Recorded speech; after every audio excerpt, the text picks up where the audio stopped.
Hello, everyone, and welcome to bonus episode number 154 of the Culips English podcast. How's it going? My name's Andrew. I'll be your host and your English study buddy for today. As always, here, what I do in our bonus episodes is I tell you some stories from my everyday life. I'm a Canadian guy, but I live abroad in Seoul, South Korea, and I help you build your English fluency by sharing some adventures from my life with you. To accompany this episode, there's a free interactive transcript and vocabulary glossary that you can get just by clicking the link in the description for this episode. Plus, if you are a Culips member, and thank you to all of our members out there who support us, guys, we really appreciate you. If you are a Culips member, then you will also get a comprehension quiz for this episode, so you can test and see how much you are able to understand after you finish listening to the episode. If you'd like to learn more about Culips membership, maybe sign up yourself and get access to all of the great tools and benefits and bonuses that we give to our members, then just visit our website, culips.com, and you can sign up and become a member today for an affordable price. Okay, let's get into this week's story, guys. I'm going to tell you about my trip to Japan. I just got back from Japan. I spent one day in Osaka and 4 nights in Sapporo. And I traveled there with my buddy Luke. We had a great time. It was an awesome adventure and it was just really fun. 10 out of 10 experience. So I'm going to tell you about the first leg of the trip. It's interesting. We use that word leg to talk about a part of the trip. So really I had 2 legs to my journey. The first leg was in Osaka. The second leg was in Sapporo. So this week, I'll tell you about that first leg in Osaka. And then next week, I'll tell you about my adventure in Sapporo. So without any further ado, let's get to the story. I hope you enjoy it, and I hope you're able to build your English fluency by listening to it. Here we go. Enjoy. Okay, let me tell you about my one-day, very quick pit stop in Osaka. Do you guys know this expression, a pit stop? It actually comes from car racing. You know, think of like a Formula One car or a NASCAR. They do those races around a circuit, right?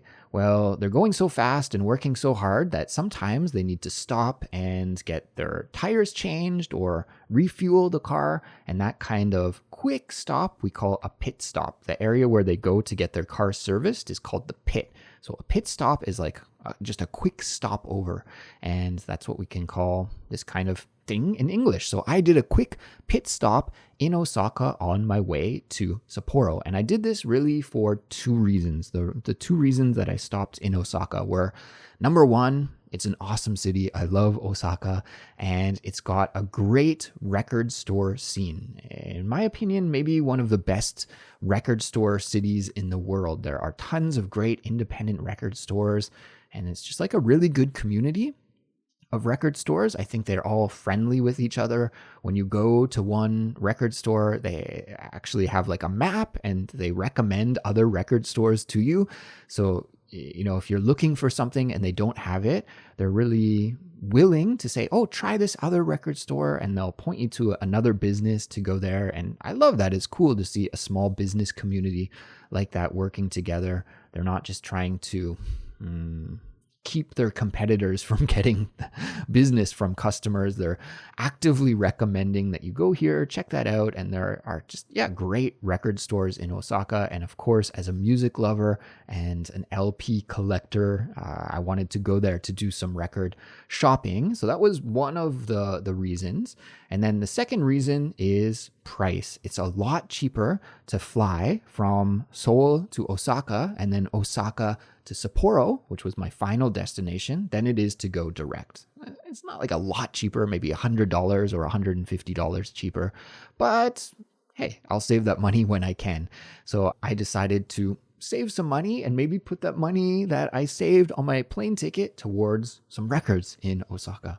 And so that was my plan.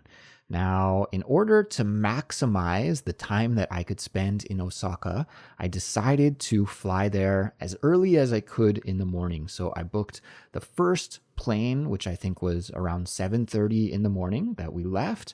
And it's a quick flight from Seoul to Osaka. It's just an hour and a half or something. So I figured in my head, this was my rough calculation. Okay, I'll go to the airport 7:30, I'll fly and I'll arrive in Osaka, let's say 9 a.m., 9:30 a.m., somewhere in there. And then by the time I get through immigration and I get onto the airport train and I actually arrive in the central district of Osaka, well, then it will probably be like 11 a.m., 11:30. And then my second flight to go from Osaka to Sapporo was at 6 p.m. So I thought, okay, I'll have like a good 4 hours maybe before I have to hightail it back to the airport to get that flight to go to Sapporo. Hightail it means to go very quickly. So now that I'm thinking about this, for whatever reason, it seems like I had more time than I really do. When I'm thinking about this and saying it out loud, this plan kind of seems not so great. And in reality, it was cool. It was cool to spend some time in Osaka, but I was really rushed and I didn't get to do all of the things that I want to do. And maybe you can see why now that I'm talking about the time. But anyways, let me tell you about my day in Osaka. So as I said, I took the airplane early in the morning, 7:30 a.m. departure time, which means really I had to wake up. I think I woke up before 4 a.m., maybe like 3:45 or something in the morning. Ridiculous, a time that nobody should have to wake up. And quickly got ready and took the airport bus to the airport because at that time in the morning, even the subways aren't operating. So it's a little bit uncomfortable to get to the airport that early in the morning. You have to take the bus, and luckily we have great airport shuttles here in Seoul, but they're a little bit expensive, much more expensive than taking the subway. So subway is ideal to get to the airport, but obviously couldn't do that because it was too early in the morning. So I woke up at that ungodly hour, took the shuttle bus to the airport, checked into my flight. Everything was cool. The flight over to Osaka was cool. And I should say, this is kind of a key point, that I traveled very light because I booked a budget airline ticket. And as part of that budget airline ticket, I wasn't able to bring any luggage with me. There was no luggage included in the ticket fee, just my one carry-on bag. Actually, I was allowed one carry-on bag and one personal item. And they both totaling together had to be under 7 kilograms. And that was also the case for my flight to Sapporo as well. It was on the same airline. It was kind of part of the same ticket. I just had that long layover, right? So because I wanted to do record shopping in Osaka, I figured that if I bought some records, maybe let's say I have a really good day of digging and I find a lot of stuff that I want to buy, maybe I would buy 8 or 10 records if I really did a shopping spree. I had to calculate how much that would weigh. And one record, I weighed it actually, usually weighs between 250 to 300 grams. So I had to keep that in the back of my mind. Okay, let's say one record on average weighs 300 grams and I want to buy 10. Well, that's 3 kilograms. So I have to have a bag that's like 4 kilograms maximum, or else I would have to pay a really insane luggage fee. The cost of going over and having to purchase extra luggage on these budget airlines can sometimes actually not be budget at all. It's quite expensive. So I really packed light for this trip. I just had one small bag and I was only going to Sapporo for like 4 days, right? So I didn't have to pack too much stuff. I just kept it really, really light, just the bare essentials.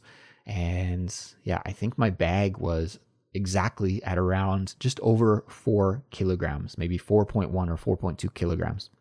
So I did a good job there, and I was really mindful about my bag weight.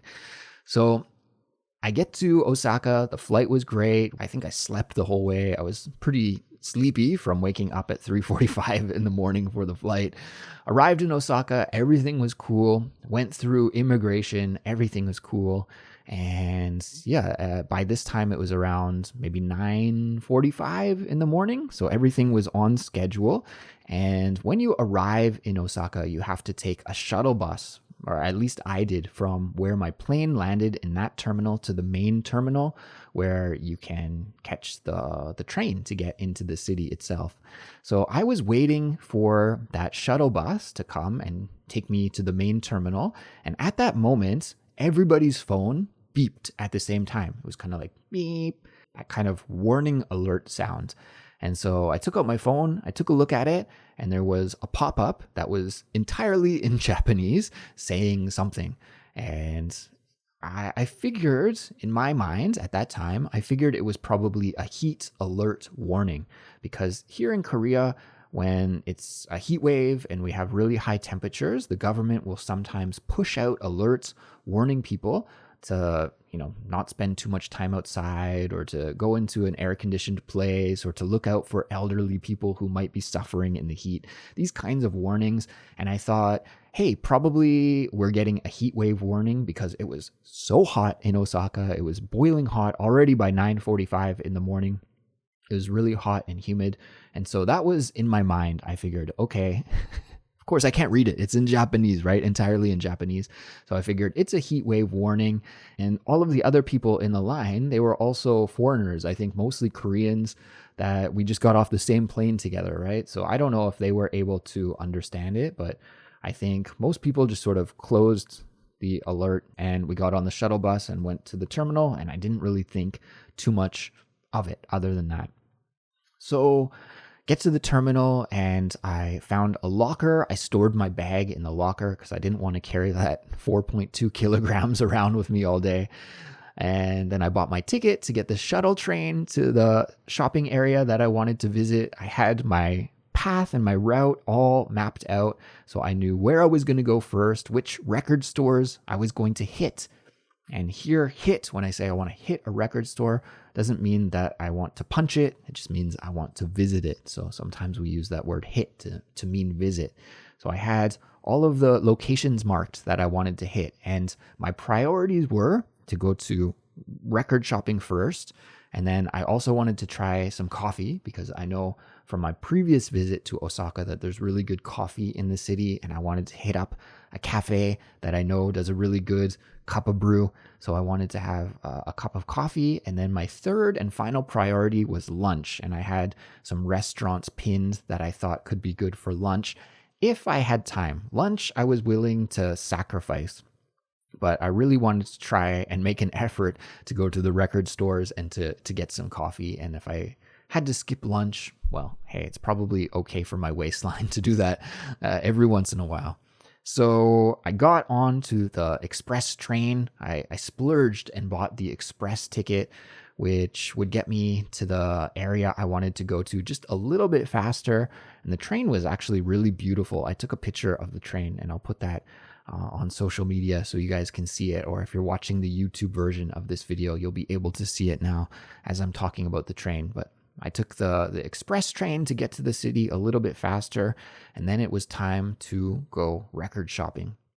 And unfortunately, where I got off on the train stop to the record store that I wanted to visit first was a bit of a hike, and it was a little confusing to get there, because when I was looking on Google Maps, it looked like a pretty direct route, but then in reality, the route wasn't so direct because there were some train lines in the way. So I thought I could just walk in like a straight line, but then in reality, the road that I needed to cross was blocked by a train. So I had to take a little shortcut, and that took a little bit longer than I wanted to actually find this record store.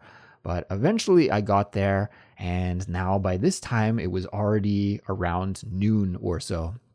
So it had taken me like a lot longer than I was expecting. I was expecting to be ready to get coffee and maybe even lunch by this time, but I was just arriving at the first record store.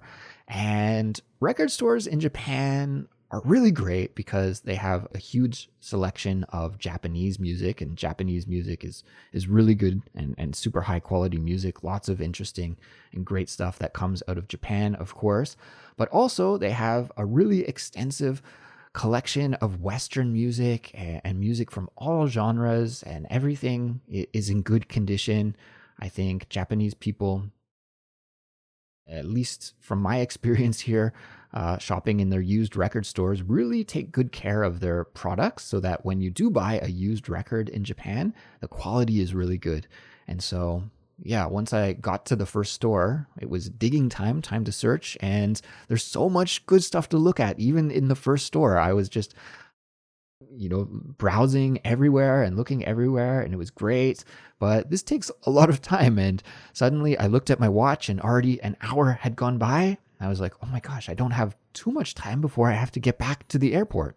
So I was in the record store and suddenly I got a message from my mom. And my mom said, Andrew, did you hear the news? There was an earthquake in Russia, a huge earthquake. And now there's a big tsunami alert for all of Japan. She was quite worried. She was like, where are you? Are you okay? Get to high ground. Now, luckily, the building that I was actually in at the time, I think it was on the 9th floor. So I wasn't really too worried about a tsunami coming up to the 9th floor. And, moms tend to worry a lot, right? So when your mom sends you a message and she's like, there's a tsunami, get to high ground, and she's back in Canada watching the news, I'm like, I didn't really take it very seriously, right? I'm like, yeah, mom, everything's okay. Like, I think if there were a real tsunami alert in Osaka, probably people would be acting differently. Maybe there would be a siren going off or something. I think there would be more signals. Even though I can't speak Japanese, I think probably I would be able to notice that something's going on.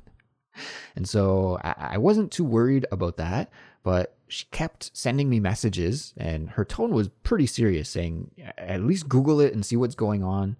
I was just in the record store and there was lots of other customers there and the staff were just going about their daily business. Nobody seemed concerned about a tsunami or anything like that. So I wasn't too worried at all.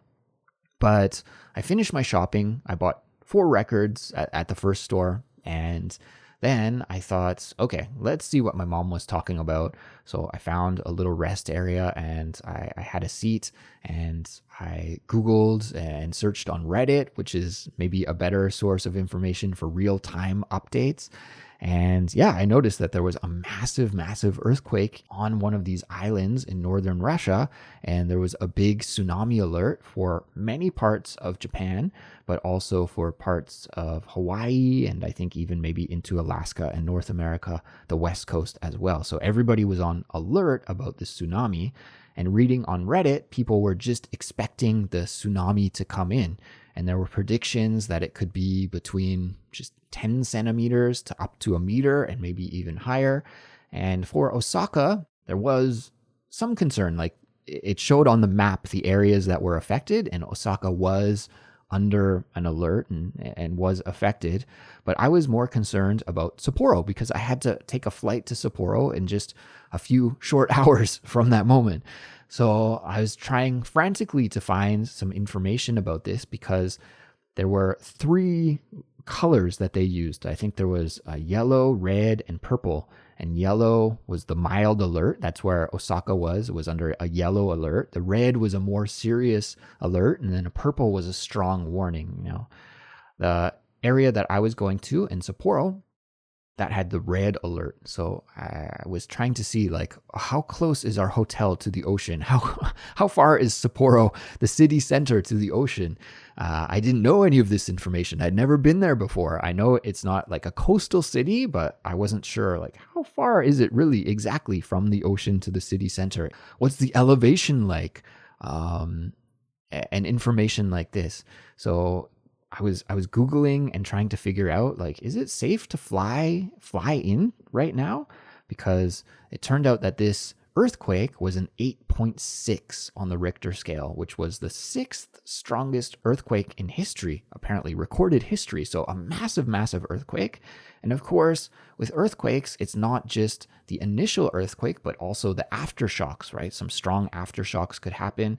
And so I think when you have a tsunami warning like this, it's not just the initial quake that can cause concern, but also aftershocks, and maybe it will take a few days to know if the tsunami hits or doesn't hit.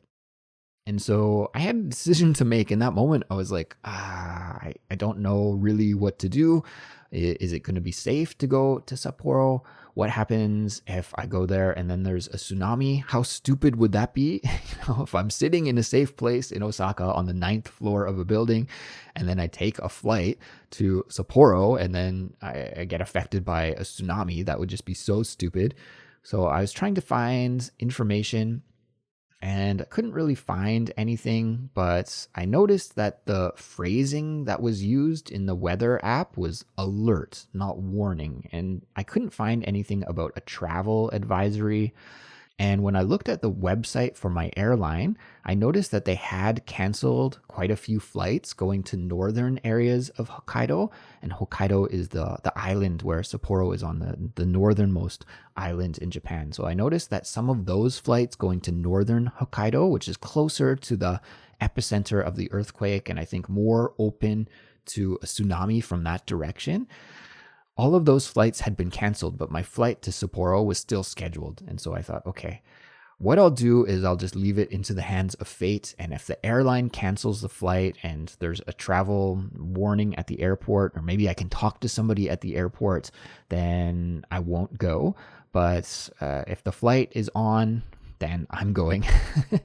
Another thing that I had to think about also was my buddy Luke was flying at that time from Canada en route to Sapporo. So he was in the middle of that flight, and it's not like I could text him to communicate with him. He would be arriving in Sapporo, and he would be expecting to meet me there. And so I had that to consider as well. So I thought, I'm going to leave it into the hands of fate and go to the airport just like everything is normal. If the flight's canceled, that's a big sign not to go. Or if the airline staff say it's dangerous, you shouldn't be going, maybe only people who live in the city or something are allowed to take the flight, then I wouldn't take the flight. But yeah, I decided, okay, that's my game plan. And then I looked at my watch and I was getting close to 2 p.m. by the time I had finished with the Googling and the research and the thinking about what I should do. And then I was like, I don't think I have time to do anything else. I visited one record store, and when I thought about the path that I would have to take to get back to the subway station, and then take the subway to get back to the airport train, and then airport train to the airport, and then check in for my flight, and all of this, I was like, I'm not going to have time to do anything else. So yeah, my time in Osaka was great. I enjoyed the one record store that I visited, but also it was a little bit disappointing because I had several record stores that I wanted to visit. I had a cafe that I wanted to try the coffee at. I had some restaurants pinned on my map that I wanted to check out. And I realized at that moment that I wasn't going to be able to do any of those things. And I just had to make my way back to the subway station, back to the airport express train, and then back to the airport. And so that's what I did. I got to the airport. I collected my bag from the locker. And when I added the 4 LPs that I bought at that record store to the bag, and then I weighed it again, it came in at exactly 6.8 kilograms. So I was just under, and I don't know where that extra weight came from. Maybe I hadn't really weighed it very accurately before. I'm not sure, but my bag was just under the limit, and a really good thing too, because when I flew from Seoul to Osaka, they were pretty loosey-goosey with the weight regulations, and they didn't really check my bags at all. They just sort of said, go ahead. But when I checked in for my flight from Osaka to Sapporo, they were very, very diligent about checking the weight and making sure I was under. I got stopped twice and was asked to check the weight in front of the agent to make sure that I was underweight. So yeah, just by the skin of my teeth, just barely got through with the weight restriction, and yeah, flew from Osaka to Sapporo. In the end, guys, nothing materialized with the tsunami. Thank God, everything was okay, and Japan wasn't really affected too much this time. I think there were some areas where there were some tsunami waves of up to a meter, but nothing that I heard about. No big damage, nothing like what we've seen in Japan in previous years. So that was really good. That was really fortunate. And I was able to meet my friend in Sapporo with no problems. But I'll save the details about our Sapporo trip and the fun and adventures we got up to in Sapporo for next time. I think I've been rambling on here long enough, everyone. So if you made it all the way to the end, thank you so much for listening. Thank you so much for spending some time with me studying English today. Remember, this is what you need to do to build your fluency. You need to get the language into your head. You need to spend some time listening to it. And you did that here today. So great job. Keep up the good work. And I think that's going to bring us to the end. So please take care. Have a great week of English studying up ahead, and I'll catch you in the next episode. Bye bye.